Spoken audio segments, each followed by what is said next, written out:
హిందీలో super hit అయిన కాంటాలగా పాటలతో ఫేమస్ అయిన నటి షెఫాలి జరీవాలా గుండెపోటుతో మరణించారు. ముంబైలోని అంధేరి లోఖండ్వాలా ప్రాంతంలో నివసించే షెఫాలి నిన్న అస్వస్థతకు గురయ్యారు. ఛాతీలో నొప్పి రావడంతో ఆమె భర్త పరాగ్ త్యాగి సమీపంలోని ఆసుపత్రికి తీసుకెళ్లారు. అక్కడ ఆమెను పరీక్షించిన వైద్యులు అప్పటికే షెఫాలి మరణించినట్టు తెలిపారు. ప్రస్తుతం ఆమె మృతదేహాన్ని పోస్టుమార్టం కోసం కూపర్ ఆసుపత్రికి తరలించారు. షెఫాలి మరణ వార్తతో సినీ పరిశ్రమలోని ప్రముఖులు షాక్కి గురయ్యారు. ఆమె మృతిపై సంతాపం వ్యక్తం చేస్తున్నారు.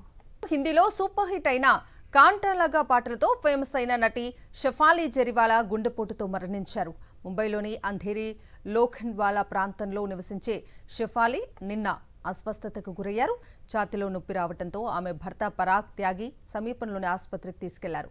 అక్కడ ఆమెను పరీక్షించిన వైద్యులు అప్పటికే షెఫాలి మరణించినట్టు తెలిపారు. ప్రస్తుతం ఆమె మృతదేహాన్ని పోస్టుమార్టం కోసం కూపర్ ఆసుపత్రికి తరలించారు. షెఫాలి మరణ వార్తతో సినీ పరిశ్రమలోని ప్రముఖులు షాక్కి గురయ్యారు. ఆమె మృతిపై సంతాపం వ్యక్తం చేస్తున్నారు.